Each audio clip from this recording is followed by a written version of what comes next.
these introductions done and get this show on the road. This is our even front round table tonight. Tried to get a good array of guys from around the state who, have been using the even front in various forms. So I'm going to kind of let you guys introduce yourself. You can just say kind of what school you're from, and maybe who your biggest influence has been as a coach on defense. That'd be cool. So I'll start with Coach Elwell up there.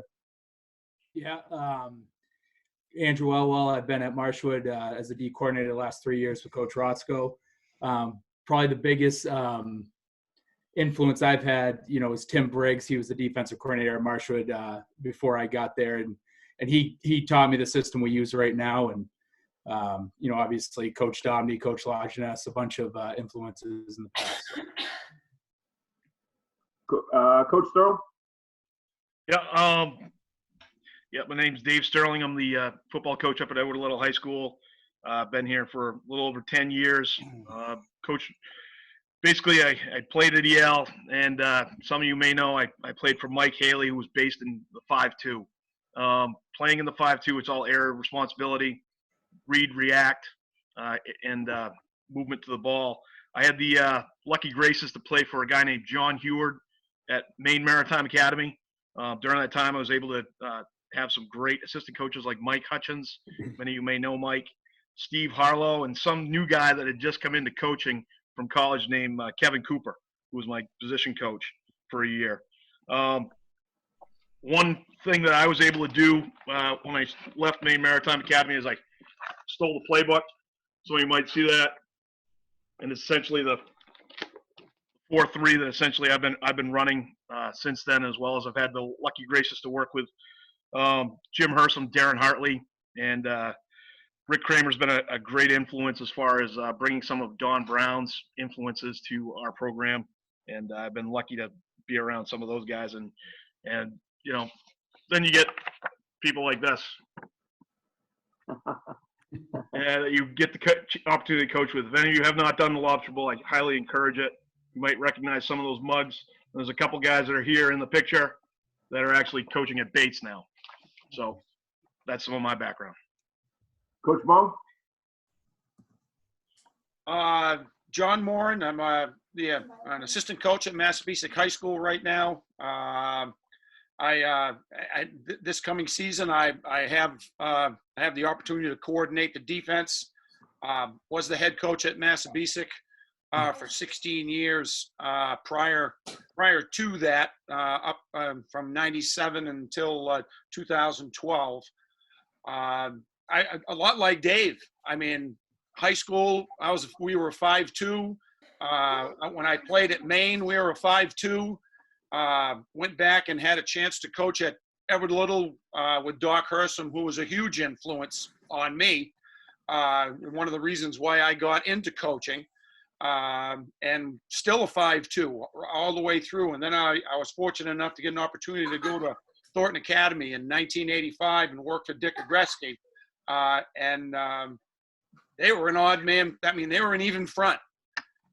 So, I mean, other than blocking an even front when I was an offensive lineman, that was all I knew about the even front. But became a student of it that first year that I was at TA, because Dick was not going to change over to the 5-2, and was fortunate enough to learn enough about it so that he trusted me with being the defensive coordinator the following year. And then I coordinated the defense for him the next 11 years that we worked together there.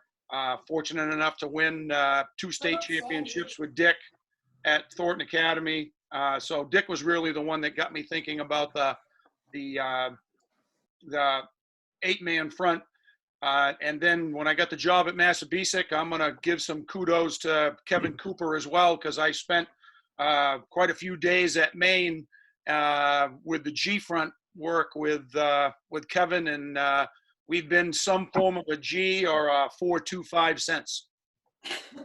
Awesome. Coach Johnson? Lance Johnson, the head football coach at Scarborough High School.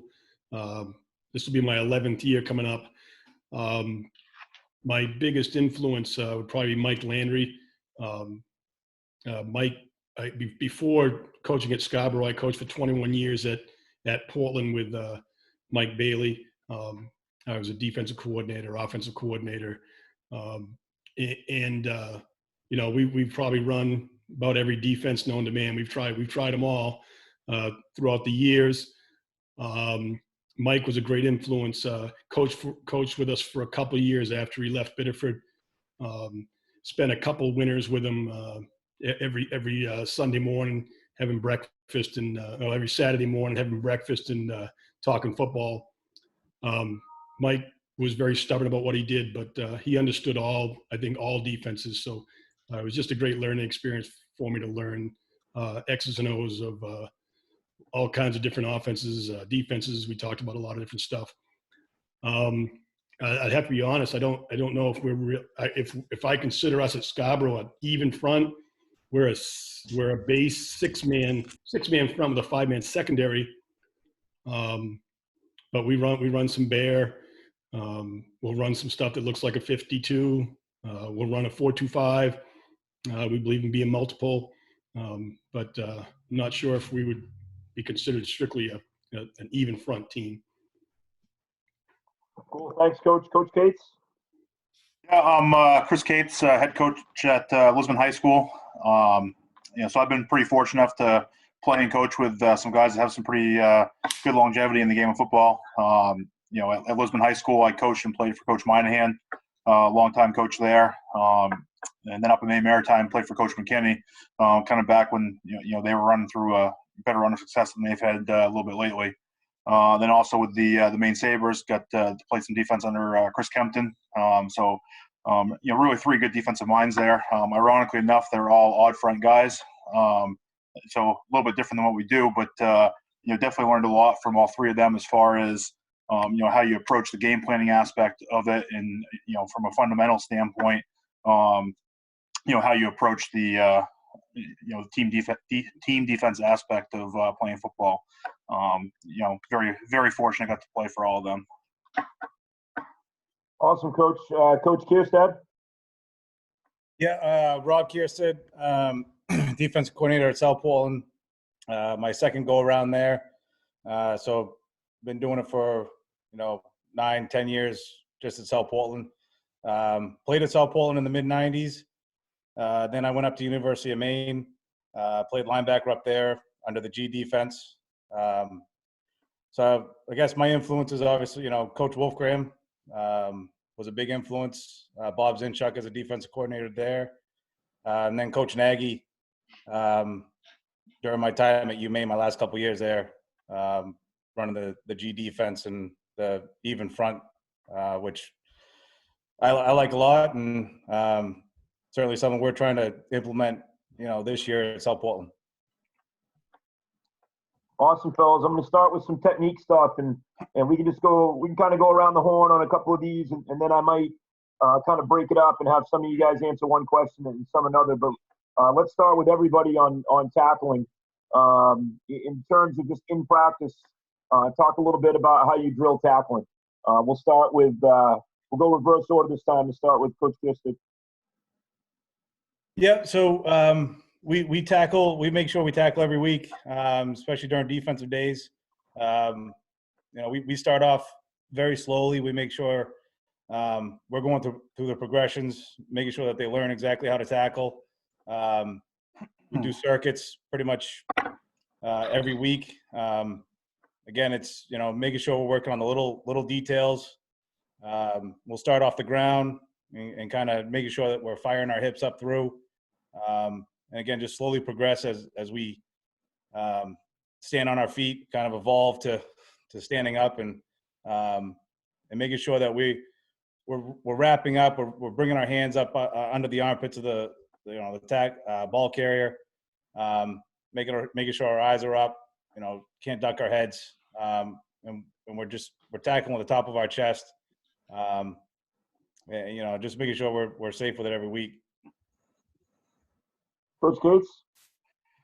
Yeah, I'm probably the worst person to ask for this because I think in my 3 years as a head coach, I think we've tackled live probably once in practice. But we do a lot of, we have a one-man sled. We do a lot of work with that, as far as throwing the hips, and kind of what Coach Kierstead had said, right from the ground up during preseason, we're starting, one step at a time, like literally one step at a time, and going through the form aspect of it, and working with that, and then as we kind of progress to, team practices and stuff like that later in the season, we have a coach dedicated to pretty much just making sure that somebody is grabbing cloth and they're running through tackle. So even though we're not bringing to the ground, we are dinging our defenders on it if they don't complete that tackle. And then we also we have that same coach is also watching for the second guy in as well. So we teach a bracket technique where we want one guy on each side of the ball carrier. A lot of guys will have the second man in going for a turnover, but we actually discourage the second man from going for the turnover, and it's actually the third person we have coming in. So again, +1. We give them a +1 for their sprints if for every rep where they're not running through and grabbing cloth and driving the feet. So even though we're not going to the ground, I mean they're learning. It's the kind of the mob mentality of defense and swarming to the football. So it's from a technique standpoint, it's probably not. Could be better, but from tenacity standpoint, that's kind of how we approach it. Coach Johnson? Yeah, I mean we tackle every day in preseason. We're drilling it. It's if you can't tackle, you can't play. Obviously, we're facing Bonnie Eagle, TA every year, and if you don't tackle those guys, then you're not going to win. You're not going to win any football games against those guys. So we're from the ground up and then get them on their feet. Important to us. We really teach closing the gap in angles. We do not tackle live in practice. Probably haven't tackled live in practice in probably 7 or 8 years. Nobody brings anybody to the ground. But we drill it a lot. It's still the football game. If you watch, simply, I coach against TA and Bonnie Eagle. They beat people because they block and tackle better than people. So if you can't block and tackle, you can't play. So tackling is really important, and we really focus on attacking the near hip. We don't teach our kids to cross the face. We don't want them crossing their head across the ball carrier. Where I coach in Scarborough, if I can't keep these kids healthy and not getting head injuries, and then their parents aren't going to let them play. So we really attack the near hip, and if we have a kid, the only time the helmet should cross the ball carrier is if the ball carrier cuts back, and it ends up being a shoulder tackle with the shoulder. We do not have our kids. We will stop practice, and we will seriously coach a kid up on film in a game if we see him cross his head in front of a guy. Those hits where you cross your head and get hit in the side of your head, the back of your head are the worst ones for concussions. So I think, we're trying to teach the game a little bit differently so we can keep kids playing. We think it's important. And we also teach a low tackle. We call it an alligator roll, but same thing where their target is just a little lower. I think it's important when you have, your defensive backs out there and they're going to tackle a 220-pound running back. I mean, they're not going to form tackle that guy. They're just not. So we really focus with big heavy bags. We focus on a low alligator roll tackle, but same concept. You can't cross your head in front. You got to keep, as you go down, you got to keep your eyes up, explode through the bottom of the thigh board. And then you wrap, squeeze and roll. No one can run with their knees held together. So we work hard on it. It's important. Can't win football games if you don't do it. Awesome, Coach. Hey, guys on the top row, maybe you can, just to mix it up a little bit, hit on when you drill this stuff in practice, do you drill it more by by position? Do you do circuit? How do you kind of work it into your practice schedule throughout the week? Coach Mo, you want to take that first? What we're gonna do is when our guys are going through the circuit, whatever we're doing, whether we're drilling the progression or whether we're drilling specific tackling technique or or a simulated drill of what we're going to see that week from our opponent, it's going to match the position that they play. Certainly, we're not going to have our defensive backs doing the same progression drill or tackling drill that we're going to have our defensive tackles doing. Even the progression piece is going to fit the position that they play. I think the other thing that we've done, and some of you that have played us in the last 6 or 7 years might not think this, but hopefully we're in the process of changing things around here. Is that we've broken it down into 4 phases, and each phase of the tackle has 3 buzzwords, and no matter whether I've got the defensive backs or I've got the defensive line or I've got the linebackers, those buzzwords don't change. And when we're watching film, like Coach Johnson said, we're using those buzzwords to correct what we see on film or what we see in practice. So we're speaking the same language. And when we say foot in the hoop, they know what we mean. When we say finish on top, they know what we mean. Press the near hip, claws loaded, all that stuff, that means something to our kids. So I think that the use of the buzzwords as the kids go through the progression and as they go through their specific technique tackling drills by position, using the 4 phases and the buzzwords is a key for us. It's awesome, Coach. It's really important, I think, too, to have that common vocabulary throughout your staff that everybody's using. That's a great point. Coach Thurl? Yeah, like what Coach Moore was just talking about, as Coach Kierstead and Coach Johnson alluded to, we don't really, stress seeing it to do it. If your eyes aren't up, if you're dropping your head, if your head's going across the body, you're probably going to get hurt. And like Johnson was talking about, in this day and age, you've got to stress that right from the get-go. Otherwise, you're going to lose these kids. And when we do our actual clinics with our youth level, we stress that. We have the parents come out on the field. We talk about the same drills that we're doing from the ground up. And we want the youth level to understand why we're doing it, how we're doing it, and doing it. Coach Morin alluded to, we go into, you talk about tackling stations, not all positions are going to tackle the same way. Coach Johnson talked about the gator roll.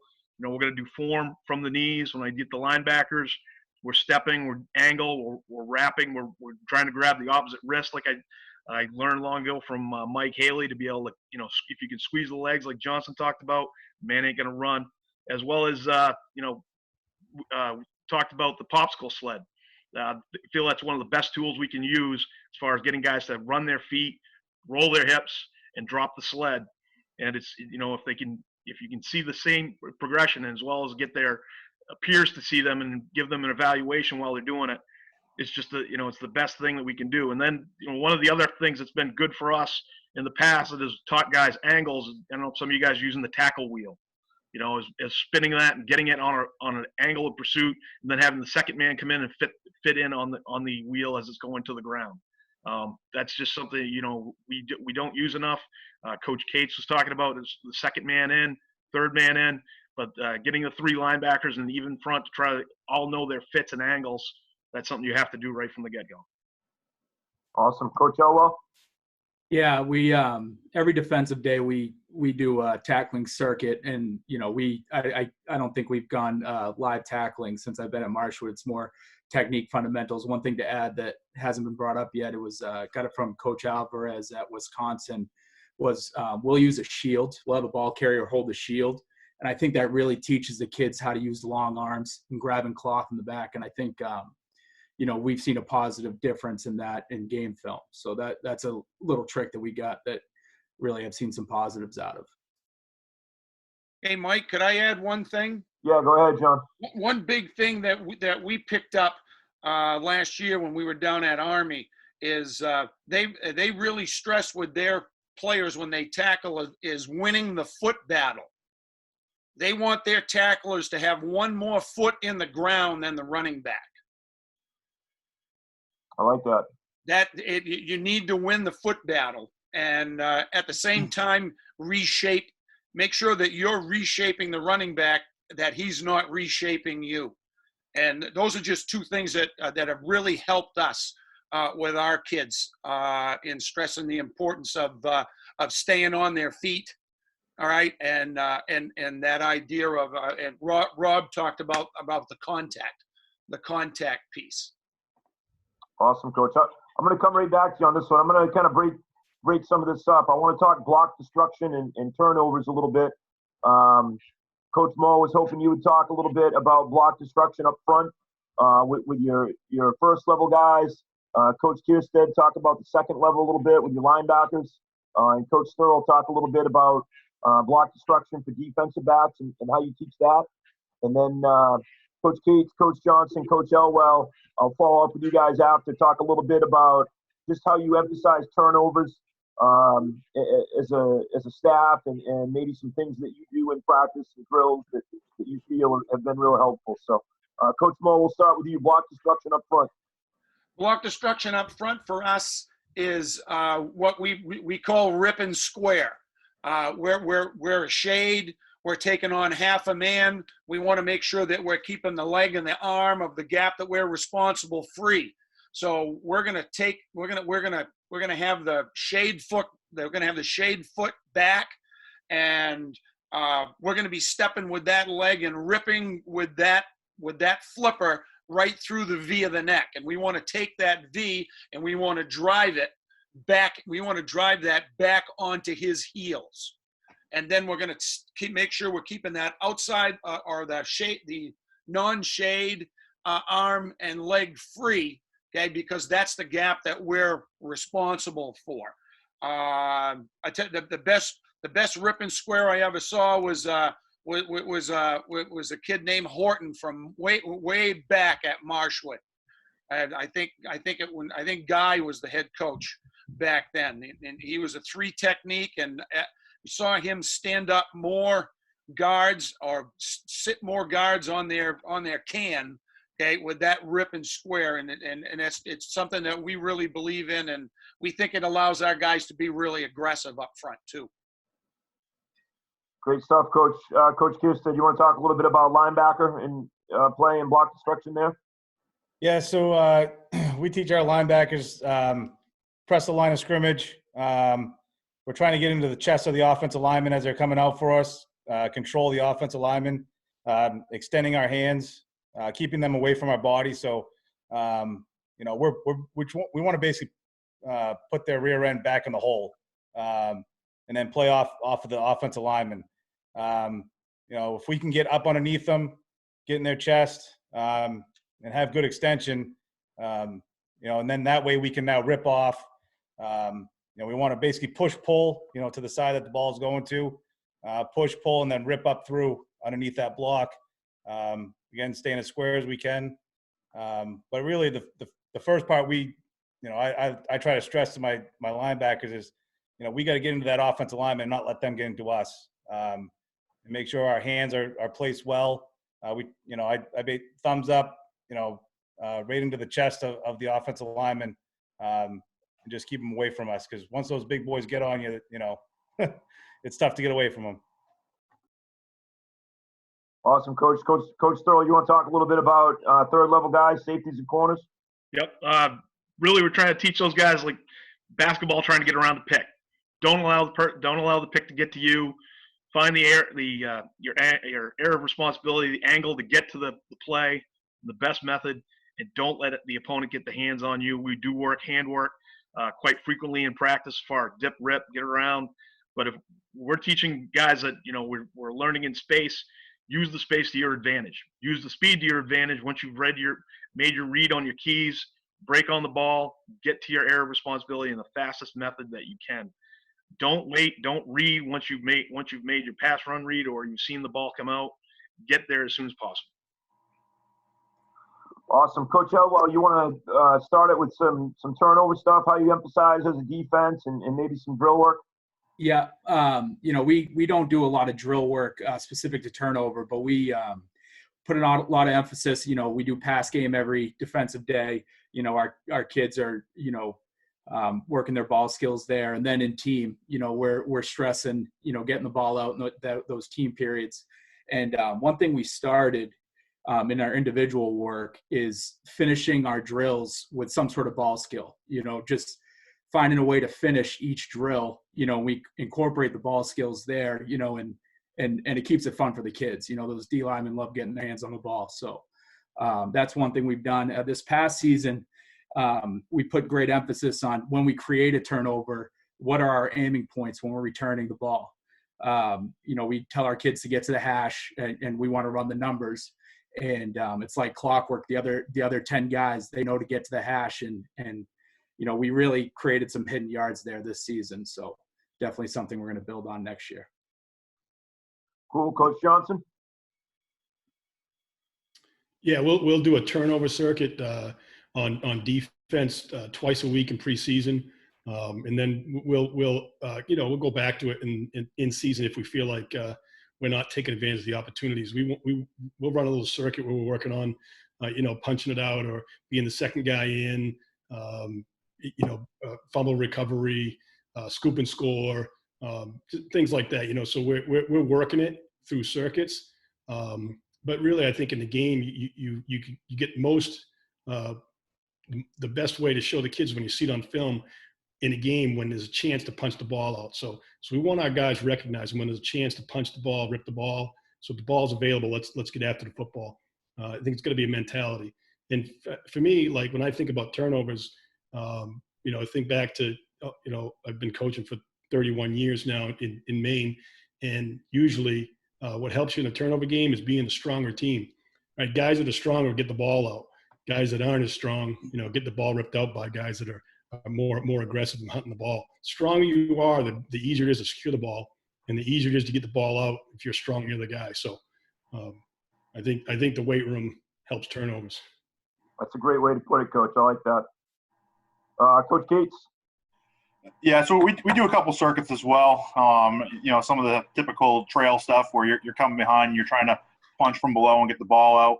We'll also incorporate it in our angle tackling drills as well. So, we'll pair a safety up with a linebacker. The linebacker will do his normal angle tackle, run his feet, and we're really working on that on the secondary guy coming in and ripping the ball out. But, perhaps the thing that's helped us the most, and it was kind of an unintended consequence, we did it more for our offensive guys because we were having a hard time holding on to the ball. But, we kind of just incorporated a game during practice. Anytime we're not in a water break, if somebody rips the ball away from you, you owe 50 push-ups.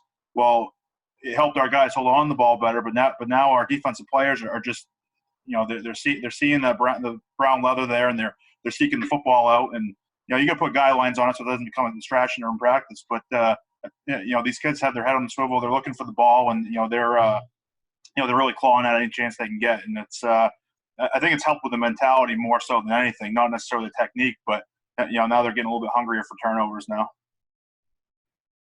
I like that. I just say from my perspective too, one thing that we've always emphasized, and I don't think it's anything that people don't emphasize, but we run to the football, and I've always thought the more guys you can get around the football, the better chance you have of getting on one of those things if it does get ripped out. So we placed a huge emphasis on swarming the ball and running to the ball, and that's probably one of the things we coach the hardest in practice and on film, and I think that's made a big difference for. I want to get into some scheme stuff now, talk a little bit, and I know you guys are all a little bit different, so we'll kind of go around the horn, and if you could talk about, just kind of your base scheme with your prime coverage that you're going to use. I would say primarily, because we're going to talk about wing T a little bit later, but primarily like you're facing a spread team that's going to be 2x2 and 3x1.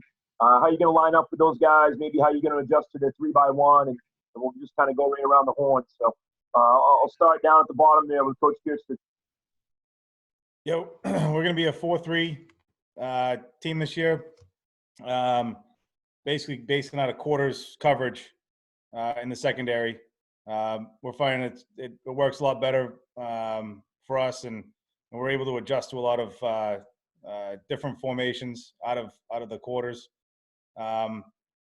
If teams are going to bring down a tight end or a wing, we can adjust with our outside backers. possibility of bringing them up on the ball to help out that defensive end on that side. If they spread us out, then we can bump the linebacker out. We're still over the top coverage with the safeties. And we basically, out of the shell, we can show them quarters. We can play cover 2. We can roll to cover 3 if we have to. Being in the 4-3 with the outside back allows us a lot to adjust to those formations a lot easier than what we used to be in the 5-2. Awesome. Coach Morin, how about you? We're gonna be in our 4-2-5. If it's a 2-by-2 set, we're gonna play a strong side coverage to your best receivers. Usually, the guys are playing their best 2 receivers to the same side. So we're gonna play a strong side coverage to that side, and then on that back side, we like to try to give our guys a choice as long as they're on the same page, depending on down and distance, depending on field position. We may dictate by game plan how we want them to play, but there may be a point in the game where they've got a feel for what's going on, or they've got a feel for what guys are doing when they're paired up together on that weak side, and so we'll give them the opportunity to play coverage or even match up man to man if they want on that side, away from the strong side coverage. When you give us a 3-by-1 set, we like to have 2 adjustments to a 3-by-1 set. We'll play a straight cover 3, or we're going to play a quarter half look over there. But one thing that we will do is if we're in man coverage, or if we're in man free coverage, we are not going to check out of that if you go to a 3-by-1 set. And if we have a stunt on, that stunt is going to stay on. We do not want the offense to dictate what we're going to do. If we've made the decision that we're going to pin our ears back, come after you, and you were in a 2-by-2 set for the first couple downs or the first couple series, you come out 3-by-1, and we're in a man pressure or a man free pressure, we're following through with it. We're not changing. Awesome, Coach. Coach Searle? Yeah, I can show a couple clips, Mike, that I brought up. Yeah, go ahead. Is that okay? Yeah, no problem. Okay, you guys can all see that? Not yet, Coach. Here we go. Okay, you see that now? Yeah, we got you now. Okay, good. So, this is playing a wing T team, guy named Wolfgram coaching on the sideline right here, Mike Vance. We're a 4-3. You can see they got some big roaches up front. We don't. We've got one guy, 3 technique. He's going to eat grass. That's all he's told to do. Backers are all going to have a blitz scheme probably on. They're going to find the seam and fill the hole off the movement of the defensive line. Again, get to the line of scrimmage.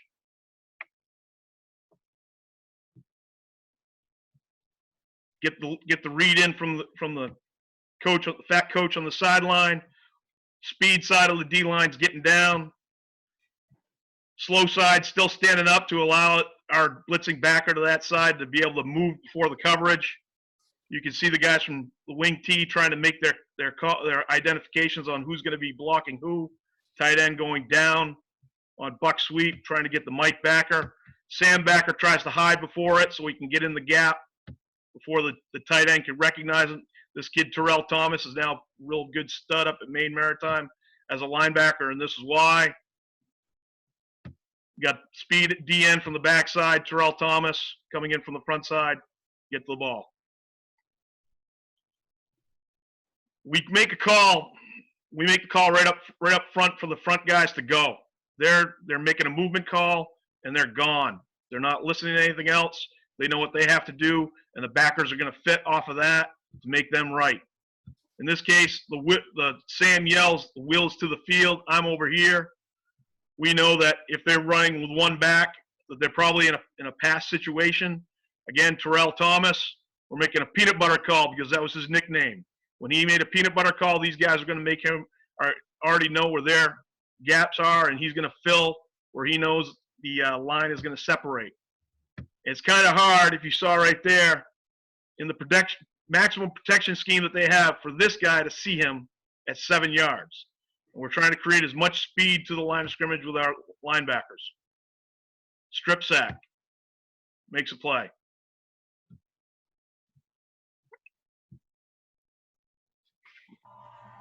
Then if you go to, we move ahead a little bit to, 20. No, I gotta move that.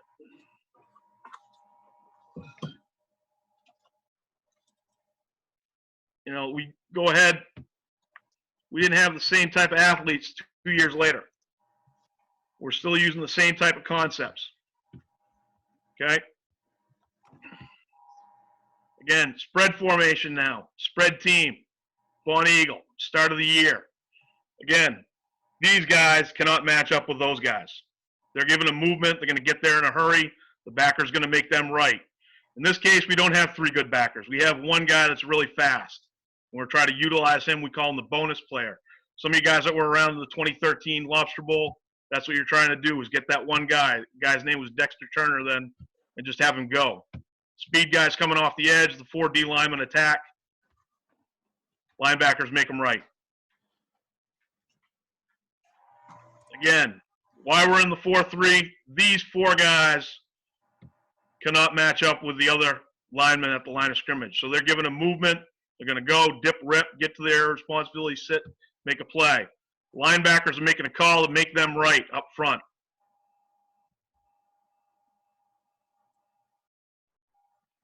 And then lastly, when you get into like an empty set against a spread team, again, 3rd down, situational. These guys need to have some fun now. You guys have all seen the amoeba. Now we're trying to get them to move around before the snap of the ball. Trying to get the linebackers to make them right with their adjustments and as well create a little bit of confusion.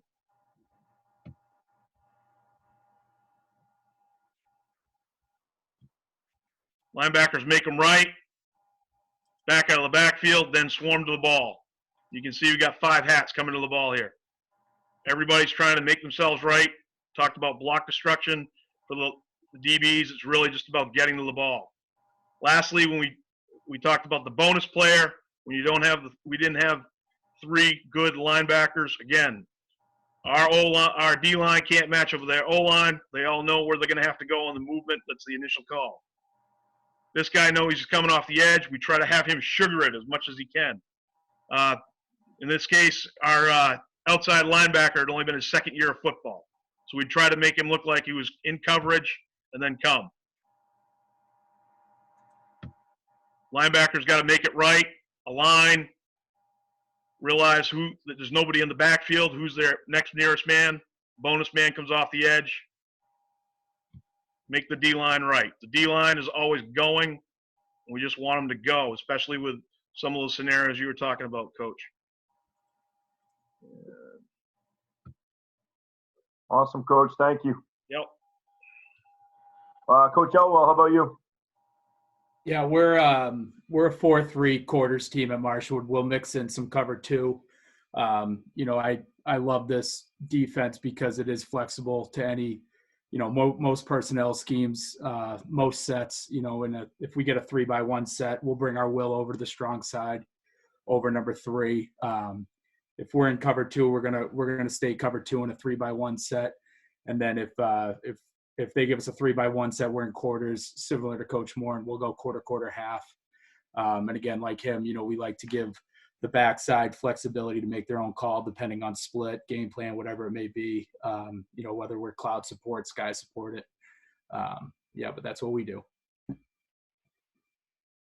Awesome. Coach Johnson? Even though we don't call it base, our base defense would probably be the 4-2-5.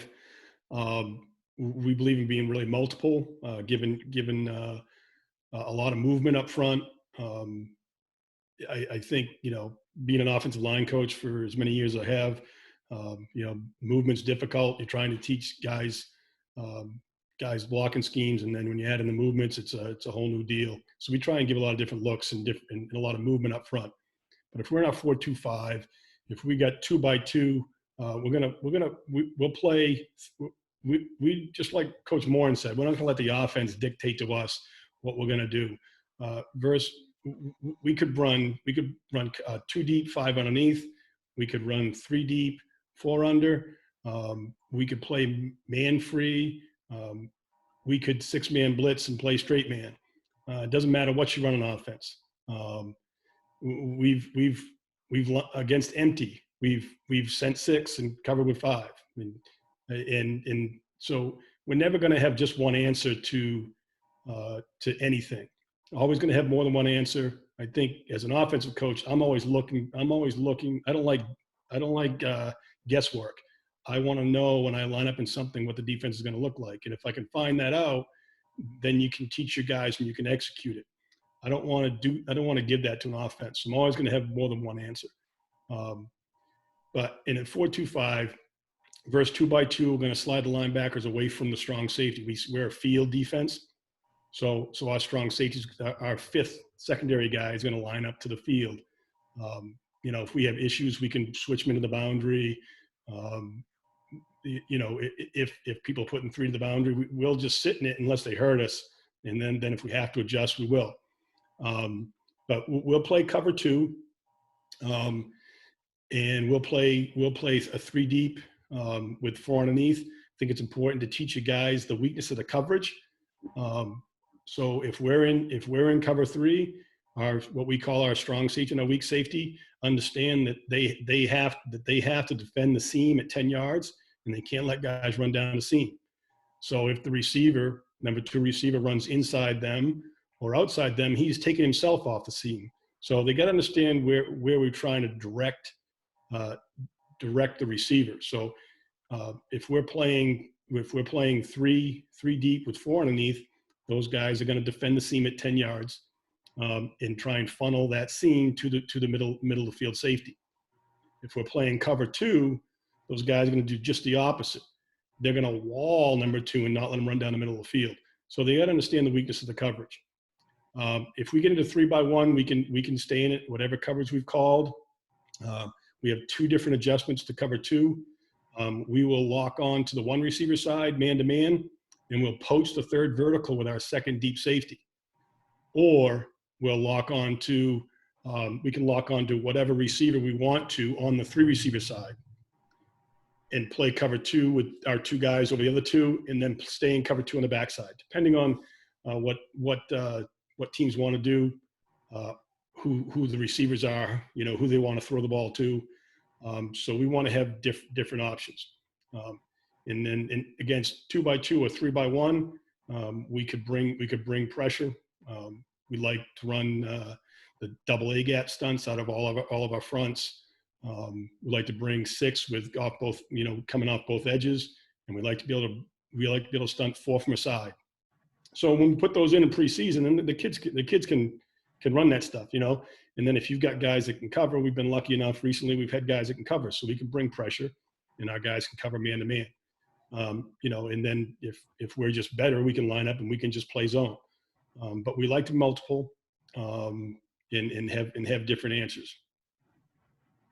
Awesome, Coach. I like the trip stuff. Coach Cates, how about you?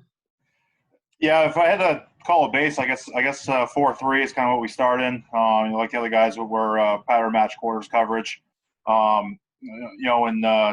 Years back, we used to have a lot of automatics, and we'd adjust the formations, and kind of got out of the habit the past couple of years. Obviously because we don't want the offense to be able to dictate how we're going to line up. It doesn't matter how sound you are on paper. If you line up the same way every single time, obviously a good offense is going to be able to pick you apart. So we, regardless if we were 2-by-2 or 3-by-1, we were still lining up in our base 2 high shell.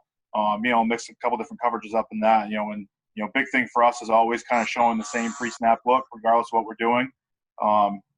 Seeing that pretty good results for us. I'm not saying we don't have some automatics, but from a general game planning perspective, I mean, we're gonna run what we call on the field. So on our Sunday meetings, we're gonna run through kind of our full scouting report of them, what they do.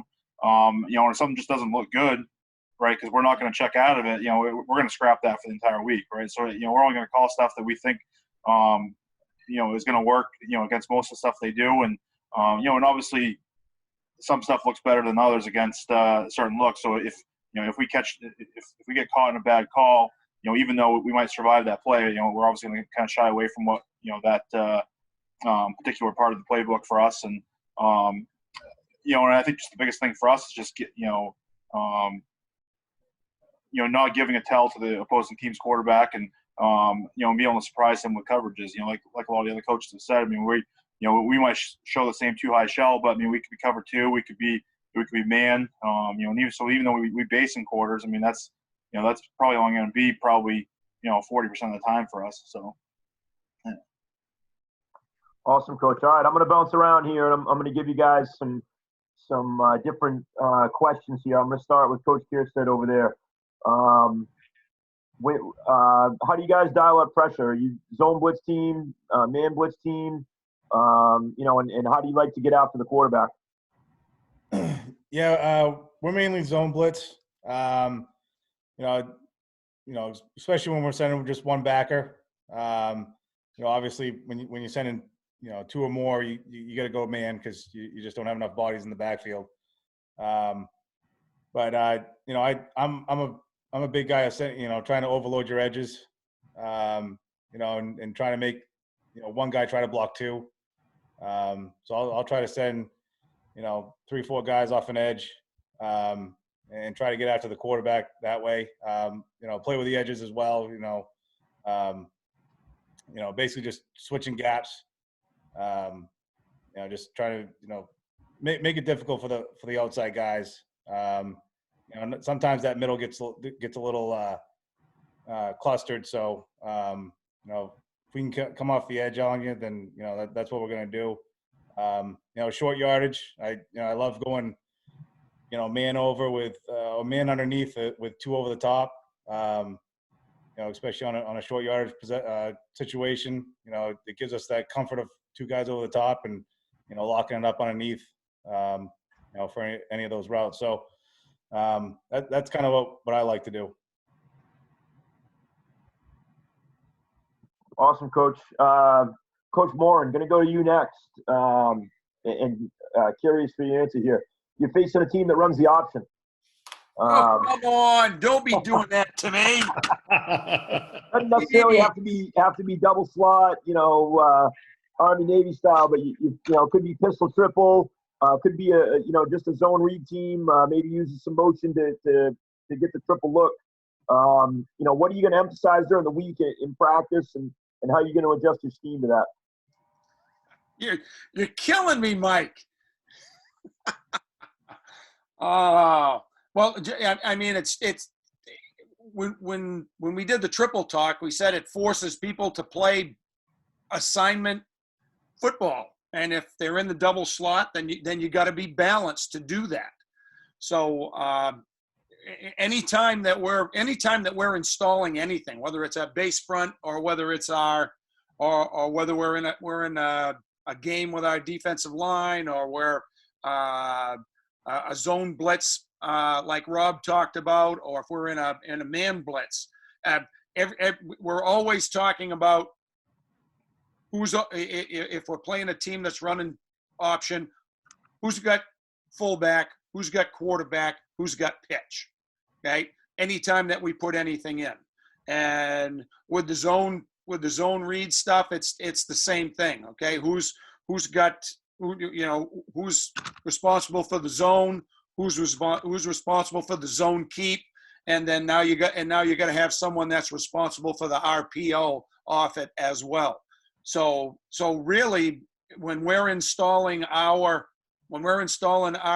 base defense, when we're installing games, when we're installing stunts, what we're really taking care of our option responsibilities, and we're taking care of our zone read responsibilities when we're when we're taking care of our gap assignments and stressing what we're going, who has what phase, all right, according to what gap they're responsible for on the look that we're playing.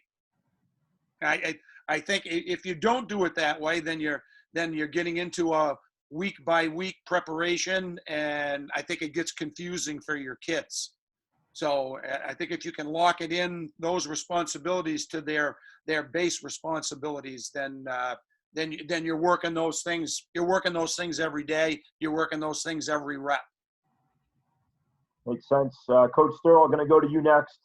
You game planning against a mobile quarterback who really can, extend some plays and make some plays, and we all know that can be a problem. What are you trying to do against that guy schematically? And kind of what are you preaching to your guys at different levels of the defense that week? Well, Mike, when you prepare for a week like that, it's that's the beauty of Maine football. You get a different week, different team, different look that you're going to get, and you have to be able to adjust. And like I was talking about earlier, with your defensive line, you're really trying to get them to have basics, like Coach Morin was talking about a few minutes ago. They know what their basic responsibility is. You're not going to change that week by week. They've got to go at full speed. You've got defensive ends that are going to bend to the inside hip of the quarterback. Their outside linebackers are going to keep them right as far as keeping contained for them. Mike's always going to stay inside out. If you've got a mobile quarterback, the best thing you can do during the week is you want to discuss it, on Monday after you've done film and get an idea of team speed. Watching it on film is one thing, but getting it on the field, walking them out to the field, showing them the actual formations through the week. Tuesday, getting the look team, most of those guys probably played in the JV game, to understand what formations they've got to line up in, and just getting them to line up in the formations correctly, the big thing on Tuesday. And then Wednesday, really cut them free with the game speed. If you've got a kid that's, he's a tailback, but you want him to be the mobile quarterback for you and the look team that week, you don't even worry about a snap. You have him say go, and he's already handling the ball, and have him on his rollout or on his pitch read, or if he's going on an RPO. You've got to really, if you can find that person within your second level who isn't starting on your defense, who can give you the best look, that's the only way you're going to prepare at best for a team like that. And then getting your defensive line and the linebackers to read and react, and your secondary to understand that they've got to stay over the top, keep the play in front of them. Worst thing you can have is, certain quarterbacks that we've seen through the years, you think you got him pinned into the backfield, he squirts out free, and then he launches the ball over the top. And to keep your defensive backs in a good back pedal, and your lanes of pursuit and your angles of pursuit and integrity. And then we even go to a second whistle when we've got a kid that can be that elusive. We all play to the first whistle. Everybody's trying to swarm the ball. Second whistle, they have to play through until the second whistle goes off, because that kid could break the tackle, pitch it if he's on a run, or launch it at the last second if he's running to the sideline. So that's one thing we actually add into the week, is a second whistle call, that the kids have to play through the second whistle and get to the ball. Awesome, Coach. Coach Elwell, I hope you're anticipating this. You're getting a wing T team. What are you gonna? How are you gonna scheme that up, and what are you gonna coach your kids up on during the week? Yeah. Sorry, Alex. He won't kill me. But when you gave us that question last night, it's you really do it the same way you stop any offense. You know what I mean? And it's the old saying, to see a little is to see a lot, and to see a lot is to see nothing. So your point of emphasis that week is the same as every other week, is you make sure the kids get their eyes where they belong and they read their key. And if you get your eyes in the backfield, you're going to look real silly. That's really all there is to it. And that's about it. All right, I'm going to give you one other one too, because I know when we played you guys a few years ago, I think you guys defended this as well as anybody. You're facing a team that runs, the inverted veer, power read, whatever you want to call it. Either the jet back or the tailback is on that outside zone path, and the quarterback has the option to keep that thing up inside. How are you coaching up your defensive ends and your outside backers to play that? Yeah, I think any kind of option game, whether it's triple or that jet veer stuff, you got to be very disciplined at the defensive line position, and it's really what we preach to them in our base defense is they need to strike their key every play. As soon as you get defensive linemen running 4 yards into the backfield, avoiding offensive linemen, that makes the quarterback's job very, very easy. So it's the philosophy that we embed into our base defense. We don't do very many things, honestly, defensively. It's all dictated on their base responsibility. And I think any kind of option game, whatever, or if you're talking that jet veer scheme, you got to be disciplined at that defensive end position, ride that tackle down. That way you stay on the line of scrimmage, and now you got your Mike backer with a free run over the top. It's pretty simple, actually. No offense. But You guys made it look simple that night. Let me tell you that. We couldn't run that play for beans that night. Coach Johnson, gonna go to you next. You're playing a team that's a power run team. And I know you see some of those, whether it be under center or in the gun. Do you have some run stunts that you like to use against those teams out of your even front? Just what are some things that you're trying to do? That team with that real good tailback that can kind of hammer you downhill. What are you going to do against those guys? We're going to try and do a couple things on the edge. We're always going to try and play it straight if we can. So we're going to try and teach our guys to play football. Read your key, hit your key. Don't let people cross your face. Take on the fullback kick out, right, and see if we can just match up front. If we can't, then we're going to decide if we want to bounce that thing. So try and get that tailback running to the sideline.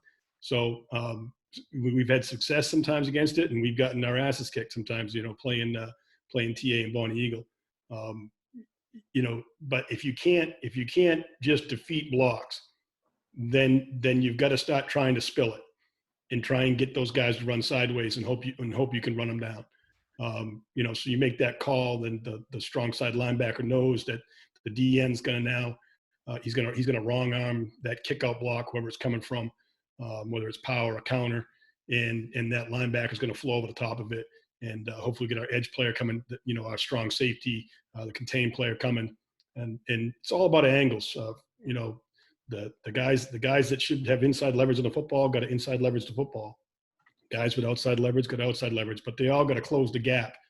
And your overhang players can't get too far up the field. They've got to squeeze that thing down without getting up the field and creating a running lane.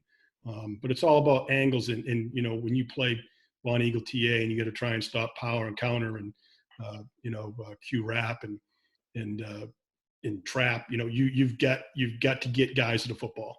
It's the only way to do it is you got to tackle as a team, and you got to get to the football. But you have a hard time beating those teams if you can't block destruct. It comes down to basics.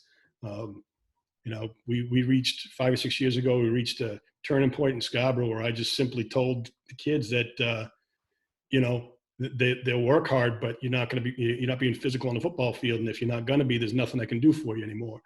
And they had to decide if they wanted to be physical football players. So, the game, push comes to shove. You look at the teams that are being successful in the state of Maine, and it's the teams that, that they're just technically better. They defeat blocks, they tackle, and they block people. It obviously having great athletes at these schools help, but you have to block and tackle. And I think, stop that power run game. You've got to take on the blocks, and you've got to do your job. Everyone's going to do their job, and everyone's going to swim to the football. Amen to that, Coach. Coach Cates, going to go to you next. You're facing a tempo team, high speed, no huddle. Can chuck it all around the field. What are you going to do to combat the tempo? How are you going to kind of coach your kids up during the week, in terms of getting your calls in and getting lined up? And then when you have a team that's maybe more pass heavy than run heavy, how are you going to attack that? Yeah, I mean, for us, that's part of the reason we kind of got into the 4-3 to begin with was a lot of these spread teams. So we try to have a up-tempo practice anyway, so our kids are kind of used to practicing against that. But I think with most defenses, I mean, it makes you get a little more vanilla when when teams are going fast like that. So I think we try to simplify it during the week as far as the calls that we're sending in. But I think for us is we're going to be patient. It's you have to be able to run the football to win in the state of Maine. I'm convinced of that. So we've had a lot of teams we've played against that have thrown 50 times in a game and stuff like that, and eventually they're going to make a mistake. So I have no issue giving up a few plays as long as we keep the ball in front of us. And it sounds cliche, but the whole bend but don't break thing. We're going to keep playing our game. We're going to and thing with a lot of these spread teams, I mean, you're giving up something in a lot of these defenses, but the flexibility that the 4-3 gives us, and you can adjust coverages on the fly relatively quickly. So for us, just not making a stupid mistake, not getting outside of our game, and just being patient with what how the flow of the game is going. Awesome. Coach Kierstead, going to go to you with the next one. And actually, I might go around the horn on this. How are you guys going to handle tight end wing? Are you going to adjust the front? Are you going to adjust the secondary? How are you going to manage that? Yeah, with the front, we're gonna pretty much play the same. That outside backer is now going to be responsible, with that wing back off the tight end side. We will that safety to that side is also going to be, we can screw him down into the box if we really need the help. But the front's not really going to be adjusted. I mean, we can change gap responsibilities, between the backer and the defensive end, and play games that way. But we won't go nuts with the front especially. We'll move that with the linebackers and any safeties. Awesome. Coach Mo? I think a lot of it has to depend on why are they going tight end wing.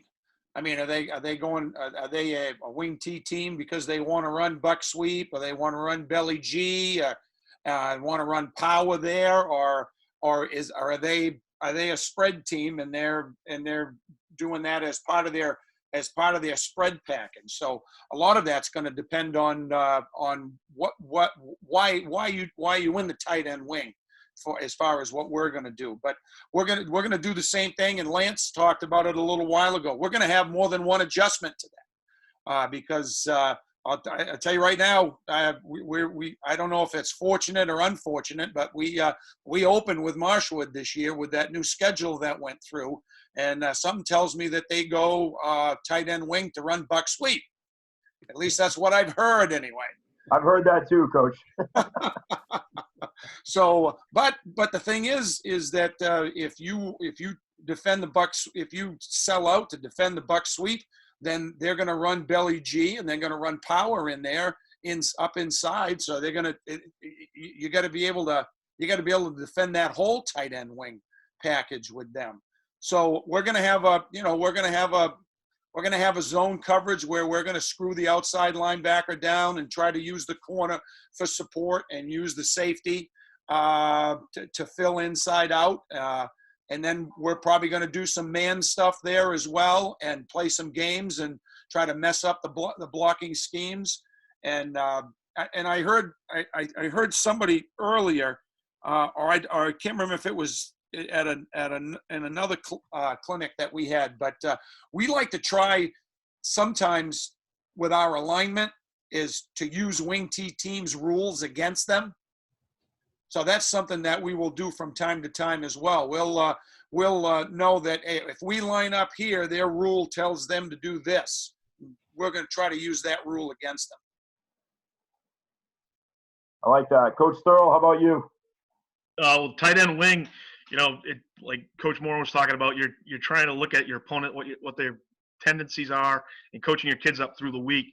Like I was talking about with the cut-ups I had shown earlier, we try to create speed at the point of attack. If we know they're going tight end wing and they're going to run to it, or if they're going to try to run, backside, what our options are as far as the linebackers have to understand we're slanting in a specific direction, what your gap responsibility is off of that slant, and then utilizing either the safety or the cornerback to come off the edge to give us an extra force player from the outside. I showed earlier as far as Terrell Thomas, as far as we'd have the strong side to the tight end wing stand up until the last minute before the offense got down on the ball. So, John Moore was talking about getting their people to use their rules against them.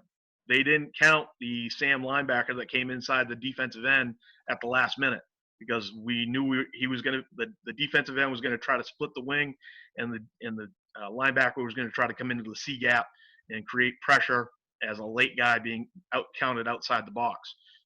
We talk about that all week as far as tight end wing, as well as with wing T teams, that there's a regimented system. Mike, you were around on a lobster bowl where I actually gave out a formula on down and distance percentages, and Bill County stole that playbook from me at the end, because if you can really teach the kids the percentages and the application of what they're trying to accomplish, you really can get after the game, and that's what it's all about, is playing at a speed level to match that opportunity. Awesome. I'm going to kind of switch it up for the next three guys. How you guys going to handle unbalance? Like, either tackle over, end over. What's your adjustment going to be there, and how are you going to communicate it? Coach Elwell, start with you. I think this past season we saw a lot more unbalanced looks, but we're going to we'll bring our linebacker, our weak side linebacker, over to the strong side, and depending on the alignment of number 2, so if you get a tight end wing, with that overset, we'll walk our Sam right up on the line of scrimmage, outside leverage of the wing, and kind of post that, make sure they're playing in a phone booth, excuse me. We always tell our kids, no matter, any oversets, obviously communication is key on the defensive side of the ball, but especially then you got to identify who the ineligible receiver is. You got to let the secondary know, and most of all, you got to let the guys in stripes know. And, but that's basically what we'll do, is we'll bring the linebacker over, and then based on the alignment of number 2, we'll dictate the alignment of our Sam backer in that look. Awesome. Thanks, Coach. Coach Johnson? I think Coach Elwell, he hit the most important point. You got to recognize it, and you got to coach your kids up and make sure that they're paying attention. We don't huddle on defense. We can get our calls in pretty quickly. So we think those guys can recognize things. And we for years have kicked unbalanced. If we get a tackle over, we just take the front. Everyone kicks a man to that side, and we can always make a heavy check. Heavy check just walks the strong safety up on the line of scrimmage. An extra guy coming off the edge on that side. Obviously we'd be probably playing straight man and behind it. The big thing is, scouting report wise, you don't want to, if you can avoid it, you don't want to let them do what they want to do out of formation. So we want to discourage that, make them run something different. We've probably gotten hurt more off trick plays against Bon Eagles single wing in the last 4 or 5 years than we have the regular power stuff. We've done it, and we give them multiple looks too. I mean, we don't just line up in one front and kick to it. We'll give them different looks and different pressures off the edge. We'll come off both edges to see if we can catch it from the backside. So we definitely try to attack those things and not sit there and take it, and not let them do what they want to do. Awesome. Coach Gates? Yeah, at a minimum for us, we're going to bump a gap usually with our front, depending on what we're doing. But we've seen a lot of stuff over the previous years where they'll bring a tackle over, but they'll go trips away from the tackle over. So we really harp with our secondary as far as communication. We try to do kind of some rapid fire formation drills earlier in the year to get those guys recognizing what's coming at them. Who's eligible, who's not. and really communicating that with with the linebackers. We put that responsibility more on our secondary and our two high safeties than we do our linebackers. Just felt we had better luck with them being able to recognize it. But some of the other coaches have said, you just got to recognize what they're trying to do with it. So even though they go over balance, I mean, a lot of the teams that we've seen that have done it, they're actually trying to come out the weak side of it, try to get you kind of overcompensating for the tackle over and sneaking out the backside. So it's same as anything else, just maintaining your gap integrity and making sure your gap's sound with your front. Awesome, fellas. Last question, then we'll take a few from the audience before we shut it down. Coach Kierstead, going to go to you first. We'll ask kind of each one of you a game planning question. Coach Kierstead, in terms of your film breakdown, how do you guys handle that as a staff? Do you do it together? Do you break it up? How does that work at South Portland? Yeah, we break it up with everybody. Each coach is responsible for kind of their position. We're blessed to have a small army for a coaching staff. So we really can break it down. We can have 2 or 3 guys looking at one particular part. The D-line coach is looking at the D-line. Linebacker coach is looking at the running back, how they're the blocking scheme. Secondary guys looking at what their cover formations and routes are. So we kind of do that on our own, and then we come together as a group, see how we want to attack it. What we where we're weak, and kind of game plan on how to best defend their best play. We use huddle. We name every single play and we get a percentage of what they run. So that's kind of how we try to stop the number one play. And that's really where we start. Awesome. Coach Bo, going to go to you next. You're breaking down another team's offense on film. Like, what's your number one priority, the first thing that you're looking for? Like, when you were going to play Levitt High School and you clicked on the tape, what would be the first thing you would be looking for to prepare against our offense? Well, the first thing that we're going to look at is where we feel that we need to be able to stop your 4 favorite run plays and your 3 favorite pass plays out of your 3 favorite formations. That's where it starts. We feel if we can get a good grasp on those 3 things, that we are now going to force you to start doing things out of different formations and running different plays than you spend most of your time running in practice. So we're gonna look at trying to stop it with our base first. If we can't stop those things with our base, we're gonna stunt the front. If we can't stop it by stunning the front, then we're gonna start involving linebackers. And then if we can't stop you when we're stunting up with linebackers, then we're probably going to be in for a long night. Awesome. Coach Thurl, you talked a little bit about the percentage sheet before and whatnot. When you're calling defenses in the game, are you basing more of your calls on down and distance stuff, or are you basing it more on feel and kind of how the game has played out so far? It's usually, in the beginning of the game, as well as through the week, we talked about film and study and with our players. When we get into the beginning of the week, we've already given them the breakdown as far as what their basic plays are and the percentages of what they want to run out of those formations. We review that with the linebackers specifically because they're usually the guys that have to make the call, the initial call from the defensive front, and then get relayed the secondary call from what the actual formation is dictating. We do those percentages, we get into a game situation, then we try to break them down through the week, as well as trying to get as much film as we can on the opponent. And we even go back, what I like to do is show our guys the opponent from previous years, showing the theory of what they're trying to accomplish offensively, and how they did it with different players. And it may be a little bit more adjusted to a specific player with percentages when we get into a season. they've got a number one running back / slot receiver. That's the guy they want to get the ball to in this situation because that's their guy. I've heard Cooper, Coach Cooper has been good at identifying, the matchup, getting the matchup with his best player. And we have to be able to meet that matchup and know that percentage that they're going to try to go after. Awesome. Coach Elwell, for you, in terms of the install with your players, when you kind of are going to, start with your game plan at the beginning of the week and kind of work it through the week, can you just talk about that a little bit?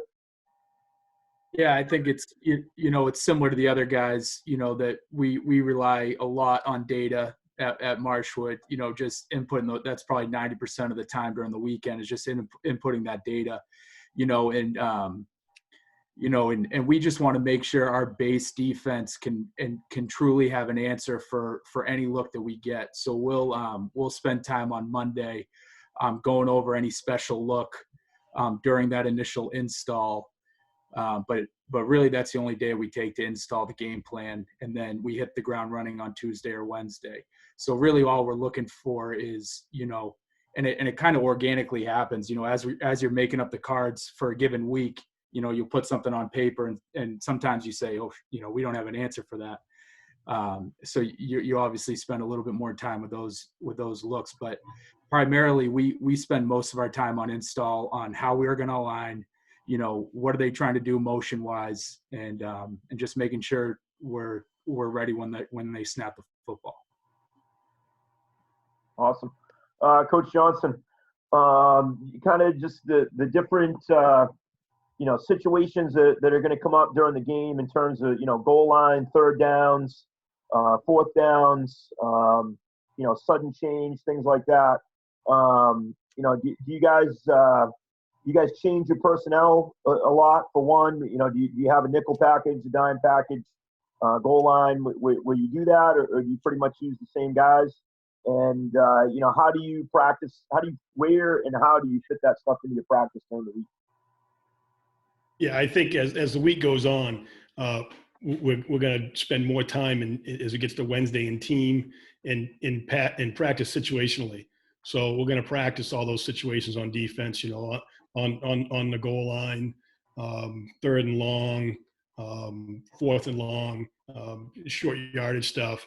And we will change personnel. I mean, if we think we need to get heavier, we can play with two anchor defensive ends and take who we think our weakest secondary guy is out and play with a 4-man secondary, and still run all our fronts. And so we can get heavier, and then we always have a goal line package ready to go. I think those things are important so the kids know when you get in those situations that they've practiced them and they know what plays that team wants to run in those situations. We try to avoid non-tendencies. I think it's important when you're exchanging film and you're watching film, when Bonnie Eagles ahead 45-0 starting the fourth quarter, I'm not going to chart those plays. That's not going to help me call plays against them in the game. We've started to do more with a nickel package last year. We basically had Flaker and our quarterback sharing a free safety position on defense. But then in long yardage situations, we'd put them both on the field, and we'd take one of our our slowest defensive lineman out, put our linebacker who we thought was our best pass rusher and brought him off the edge. So we did more with that last year. I think it really helped us, and we were able to play basically our three deep 4 on the coverage with two free safeties. So it worked out good for us. We were able to adjust, get more athletes on the field, more guys that can cover people. We could play man underneath with 2 deep safeties. We could play all our zone. We still stunted out of it. I think it helped us in the playoff game against Bonnie Eagle when they went to empty. We gave them a couple different looks out of empty. I don't think Coop liked the guessing game, so we didn't see much empty after that. So I think it's to the point where the kids are more savvy. I think, with huddle and watching film and coaching them up and sending them film, you can use your athletes in those long yardage situations, and then obviously in goal line, we're going to get bigger and change personnel for sure. Awesome, Coach. All right, Coach Cates, you get to end this thing, and I think this one is a good one for you. You guys are Class D school, a little bit of a smaller roster, maybe than some of these other guys. How do you kind of prepare your depth chart as you get ready? How do you, talk maybe a little bit about how you cross-train guys or just, how you prepare for that situation where maybe somebody's going to go down or somebody's not available, and how are you going to get those next guys ready, knowing that maybe you don't have as big of a roster as some of these other guys? Right. So, I mean, we roster anywhere from 40 to 50 kids every single year. That's freshman to senior. So, I mean, we're in better shape than some schools of our size, but I mean, the biggest thing for us is we got to cross-train kids in different positions. I mean, so, obviously you're trying to get your best 11 on the field at all times. So we'll go, 17, 18 kids deep in a varsity game. We try to get as many kids in the game as possible, but if one of our linebackers goes down, I mean, the reality is, probably one of our safeties is probably the next best kid to put there. Now, we were fortunate this year where we were a couple deep on the D line and linebackers, and so we were able to kind of have real subs in those positions. But there's been other years, where our numbers have been down, closer to 33 kids, where it's somebody gets hurt and you're moving 4 kids to kind of account for that. So I mean, for us, it's not getting too fancy on the defensive side of the ball. I mean, we got to be really setting our keys, really master our base look. So if you put somebody in one of those spots, they've been taught that it's not something that was put in that week just for that week of practice where they got to learn something new.